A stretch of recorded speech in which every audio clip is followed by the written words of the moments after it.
Implementasi kode etik guru dalam sekolah yang pertama yaitu guru berbakti membimbing peserta didik seutuhnya untuk membentuk manusia pembangun dan berjiwa Pancasila.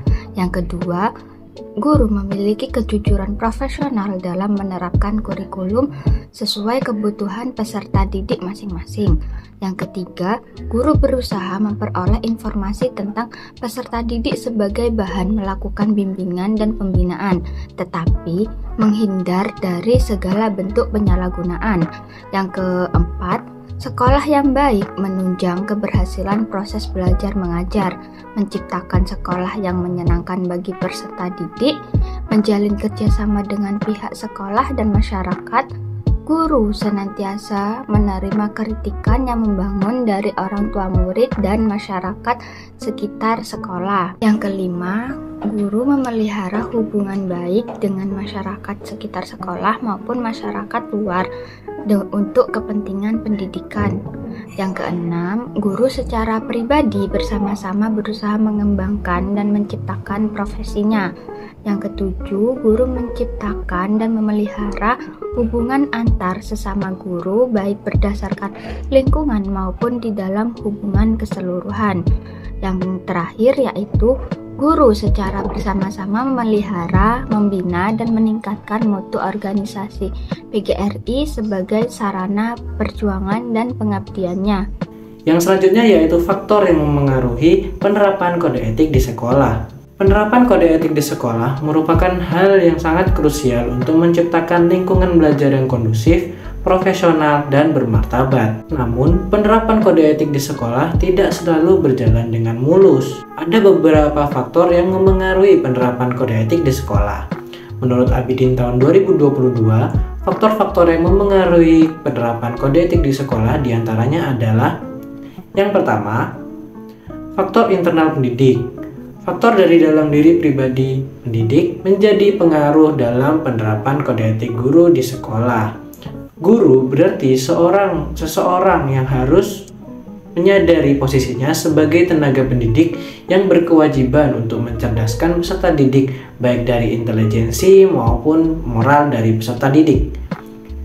Niat dan komitmen saja tidaklah cukup untuk menjadi seorang pendidik profesional. Hal tersebut harus dilanjutkan dengan mengembangkan kemampuan diri sebagai pendidik. Banyak sekali cara yang dapat dilakukan oleh pendidik untuk terus meningkatkan keterampilan serta mengasah skill yang dimilikinya dengan cara saling bertukar pikiran dengan pendidik yang lain, mengikuti seminar, penataran, dan kegiatan keilmuan lainnya. Yang kedua yaitu sarana dan prasarana pendidikan. Seorang pendidik dituntut untuk memiliki keterampilan dalam mengajar dengan memanfaatkan teknologi informasi dan komunikasi serta memanfaatkan sarana dan prasarana yang ada di sekolah. Hal ini bertujuan agar peserta didik mendapat kesempatan untuk memperoleh atau menerima pelajaran dengan cara lebih bervariasi. Yang ketiga yaitu peserta didik itu sendiri. Peserta didik juga menjadi salah satu faktor agar pendidik dapat mengimplementasikan kode etik. Peserta didik merupakan individu yang unik karena antara peserta didik dengan satu dengan yang lainnya memiliki laju pertumbuhan dan perkembangan yang berbeda-beda. Tidak dapat dipungkiri bahwa setiap peserta didik memiliki kepribadian dan karakter yang berbeda-beda dan tidak mudah untuk dipahami. Dalam kasus seperti inilah, pendidik dipaksa untuk mengesampingkan egonya dan harus mencari cara untuk menghadapi berbagai macam karakter peserta didik. Berpandangan positif terhadap peserta didik adalah keyakinan dan sikap seorang pendidik yang memandang peserta didiknya dengan nilai-nilai kebaikan. Pandangan tersebut bukan hanya ditujukan kepada peserta didik berprestasi dan berperilaku sesuai dengan harapan pendidik saja, tetapi juga kepada peserta didik yang kurang sopan dalam berperilaku. Peserta didik dengan pertumbuhan dan perkembangan yang normal dapat diperlakukan seperti pada umumnya seorang peserta didik. Namun sebaliknya, sebagai peserta didik dengan pertumbuhan dan perkembangan yang kurang harus diperlakukan secara khusus karena keterbatasannya. Inilah mengapa peserta didik termasuk faktor yang memengaruhi implementasi kode etik guru. Yang selanjutnya yaitu tantangan yang dihadapi guru dalam penerapan kode etik era digital saat ini. Guru tidak hanya dituntut untuk menyampaikan materi pembelajaran saja, tetapi juga harus mampu memanfaatkan teknologi untuk menciptakan pembelajaran yang lebih inovatif dan menarik bagi siswa. Menurut Kolam, dalam Fitriatin tahun 2021, siswa generasi sekarang telah sangat akrab dengan teknologi, sehingga guru harus terus meningkatkan kompetensinya agar tetap relevan. Namun, perkembangan teknologi juga membawa sejumlah tantangan bagi guru. Selain harus terus mengikuti perkembangan ilmu pengetahuan, guru juga harus menghadapi tantangan dalam membentuk karakter siswa di tengah arus informasi yang begitu deras. Menurut Aspi, dalam Fitriatin ini tahun 2022, guru dituntut untuk mampu membimbing siswa agar memiliki nilai-nilai moral yang baik dan mampu menghadapi tantangan di era digital ini. Untuk menghadapi tantangan dalam dunia pendidikan yang semakin kompleks, guru perlu secara proaktif meningkatkan kompetensinya. Hal ini meliputi penguasaan teknologi terkini yang dapat menunjang proses pembelajaran yang efektif, menjadi teladan bagi siswa dalam hal perilaku dan sikap, serta terus mengembangkan berbagai metode pembelajaran yang inovatif. Guru harus mampu beradaptasi dengan perubahan, terus belajar, dan mengembangkan diri agar dapat memberikan pembelajaran yang berkualitas bagi siswa di era digital. Dengan demikian, guru dapat memenuhi kebutuhan belajar yang beragam dari para siswa dan menciptakan lingkungan belajar yang kondusif serta berpusat pada siswa. Implementasi kode etik terhadap peningkatan kualitas pendidikan di Indonesia yang dilakukan oleh seorang pendidik akan memberikan dampak positif dan negatif. Untuk itu saya akan menjelaskan apa saja yang menjadi dampak positif dan negatif atas penerapan kode etik yang telah dilakukan oleh seorang pendidik. Yang pertama yaitu meningkatkan profesionalisme seorang guru. Penerapan kode etik dapat membantu meningkatkan standar atau profesionalisme seorang guru seperti yang dikatakan oleh Fitriani pada tahun 2023, yaitu guru menjadi lebih disiplin, jujur, dan bertanggung jawab yang akan berdampak langsung pada kualitas belajar mengajar di kelas. Guru yang disiplin, jujur, dan bertanggung jawab cenderung menciptakan suasana belajar yang kondusif dan dapat memberikan bimbingan yang lebih baik dan memotivasi siswa untuk lebih baik dalam belajar. Tidak hanya itu, guru yang berpegang teguh pada kode etik akan dapat menjalin hubungan yang baik serta harmonis terhadap hubungan sesama rekan kerja untuk meningkatkan lingkungan kerja yang lebih baik dan harmonis. Contohnya, guru yang berpegang teguh pada kode etik akan cenderung lebih disiplin dalam kehadiran, menyiapkan persiapan mengajar seperti menyiapkan materi dan sebagainya, lalu lebih siap menghadapi tantangan dalam proses belajar mengajar. Tidak hanya itu, guru yang berpegang teguh pada kode etik juga cenderung akan lebih jujur dalam proses penilaian, tidak memberikan penilaian yang diskriminasi atau bias. Dan guru yang mematuhi kode etik memiliki rasa tanggung jawab yang tinggi dalam mengembangkan dirinya secara profesional dengan mengikuti berbagai seminar, pelatihan, dan pengembangan diri lainnya. Yang kedua, lingkungan pembelajaran yang kondusif. Kode etik mendorong terciptanya lingkungan belajar yang lebih aktif, inklusif, dan aman, di mana guru dan siswa dapat berinteraksi dengan lebih baik. Penerapan ini juga meningkatkan hubungan yang harmonis di kelas. Dengan penerapan kode etik yang kuat, sekolah mampu menciptakan lingkungan belajar yang lebih kondusif di mana guru dan siswa memiliki hubungan yang baik. Siswa merasa aman, dihargai, sehingga dapat belajar dengan lebih fokus dan motivasi yang tinggi. Lingkungan yang inklusif juga mendorong terciptanya kerjasama yang lebih baik di antara siswa yang pada akhirnya meningkatkan hasil akademik secara keseluruhan. Contohnya, kode etik mendorong guru untuk memperlakukan semua siswa dengan adil tanpa adanya diskriminasi berdasarkan latar belakang, kemampuan, atau preferensi pribadi. Dengan demikian, setiap siswa merasa dihargai dan termotivasi berpartisipasi aktif dalam pembelajaran.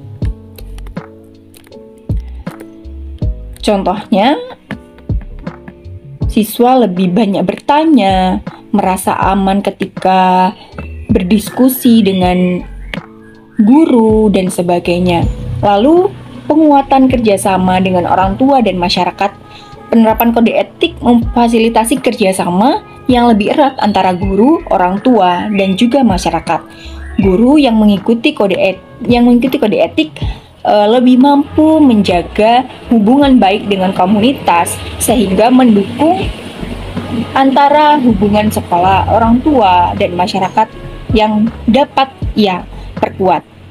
Lalu, orang tua merasa lebih dilibatkan dalam proses pendidikan anak mereka sehingga meningkatkan dukungan moral dan akademik di rumah. Selain itu, keterlibatan masyarakat dalam kegiatan sekolah menciptakan jaringan sosial yang lebih luas dan beragam bagi siswa, yang membantu mereka untuk lebih siap menghadapi tantangan di luar sekolah. Lingkungan sekolah yang didukung oleh kerjasama erat antara guru, orang tua, dan masyarakat tidak hanya mendukung perkembangan siswa secara akademik, tapi juga membentuk mereka untuk menjadi seorang individu yang lebih matang dan siap berkontribusi pada masyarakat.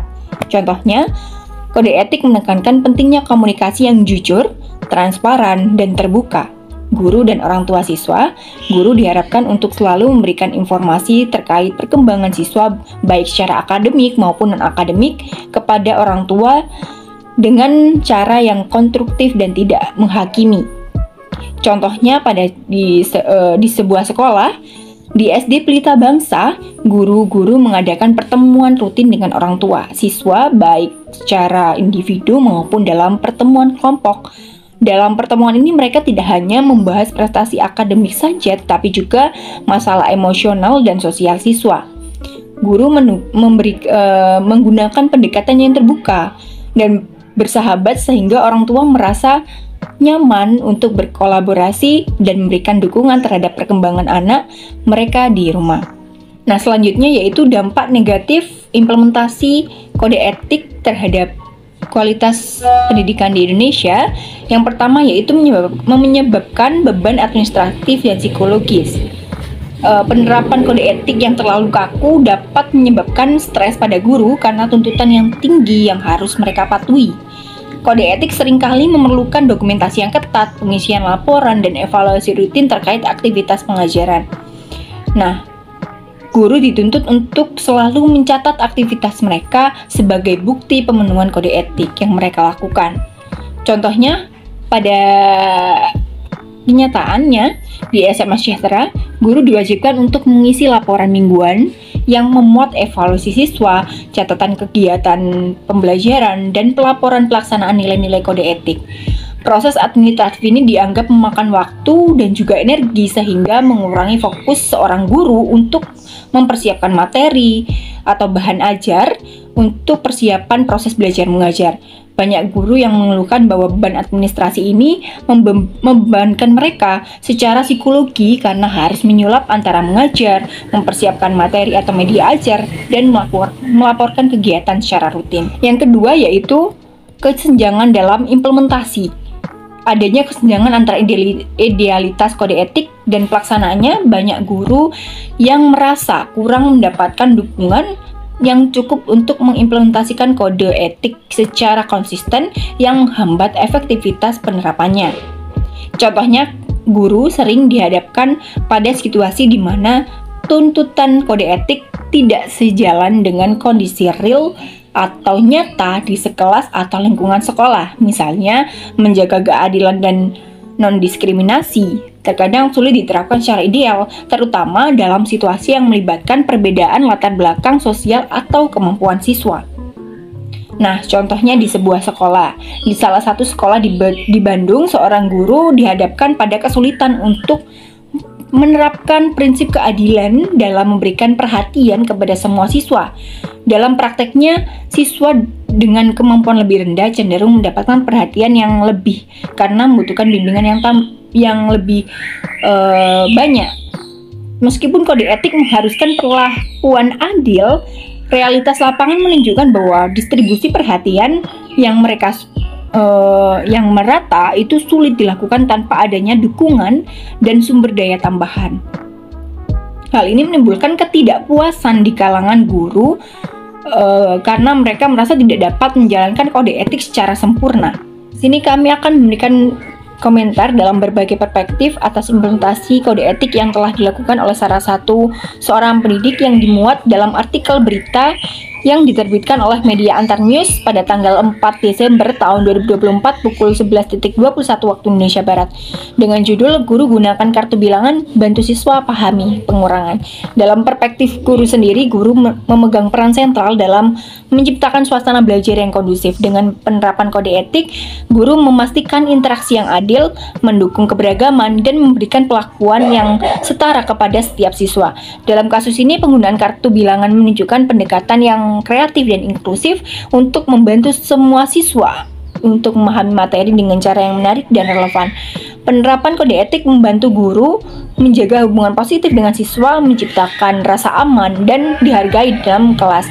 Hal ini memungkinkan siswa untuk lebih berani menyampaikan kesulitan mereka sehingga guru dapat memberikan dukungan yang dibutuhkan.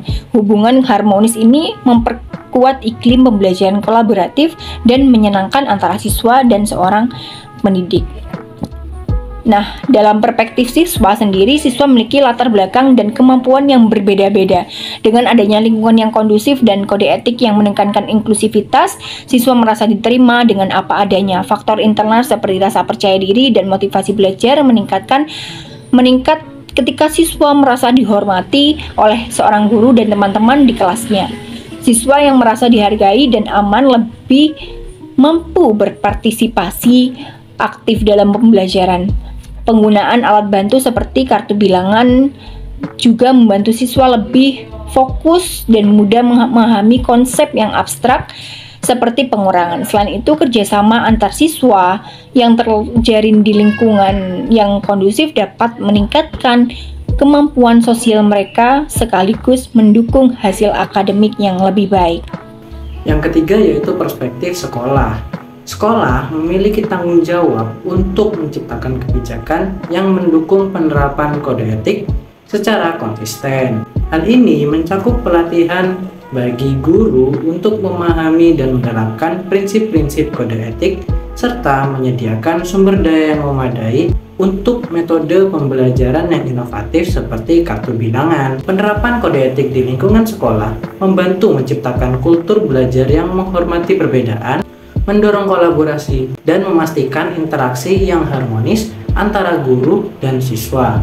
Dengan lingkungan yang kondusif, prestasi siswa secara keseluruhan meningkat dan sekolah dapat menjadi tempat yang menyenangkan bagi seluruh komunitasnya. Yang keempat yaitu perspektif orang tua murid dan masyarakat.